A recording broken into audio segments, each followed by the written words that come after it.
क्या करें, कैसे करें। धीरे धीरे हरपाल जी इस स्थिति में आ गए कि अब संपन्न लोगों के यहां उन लोगों को ढूंढते जो ना कभी संत सेवा करते ना वैष्णव सेवा करते, और उन लोगों के यहां जाकर के थोड़ा बहुत धन चुरा लेते, स्वर्ण चुरा लेते। करना कुछ नहीं, अपना घर नहीं बनाते थे, बसाते थे, संत सेवा करते। ठाकुर जी रीझ गए हरपाल से। ठाकुर जी बोले, देखो ये सब चोरी कर करके और मेरे संतों को पवारा है। ठाकुर जी बोले, इस पर अनुग्रह करने जाना है।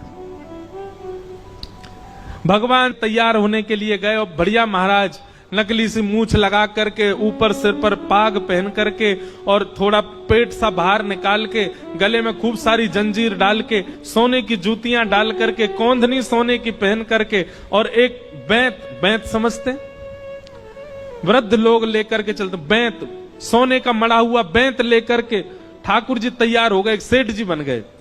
लक्ष्मी भैया ने पूछा, भगवान बड़ा सुंदर स्वरूप धारण किया, कहां जा रहे हो? बोले, अपने भक्त से मिलने जा रहे हैं। रुक्मणी जी बोली, मैं भी जाऊंगी।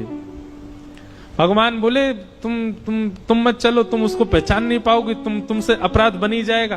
बोले, नहीं नहीं, भक्त दर्शन करने मैं तो जाऊंगी। भगवान बोले, जल्दी तैयार हो जाओ। रुक्मणी जी एक सेठानी बन गई, ठाकुर जी सेठ जी बन गए, और दोनों ने मन में विचार किया कि हरपाल जी को दर्शन देना है।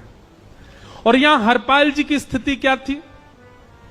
अब संत सेवा के लिए कहीं से भी धन नहीं मिल रहा था, तो हरपाल जी एक मार्ग पर जाकर के बैठ गए और सोचने लगे, कोई धनवान यहां से निकलेगा तो उसको लूट लूंगा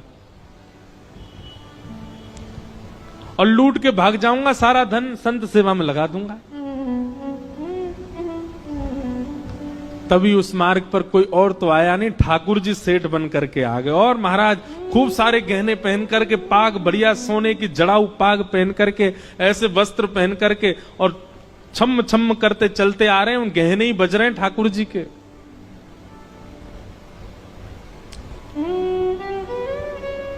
हरपाल जी ने जैसे ही नेत्र खोल करके देखा, ठाकुर जी के रूप यौवन और सबरी उनके श्रृंगार को देख करके हरपाल जी बोले, ये तो एक आध साल के भंडारे की व्यवस्था आ रही है सामने से। इतने में ही सेठानी जी रुक्मणी जी भी आई, उनको ओ हो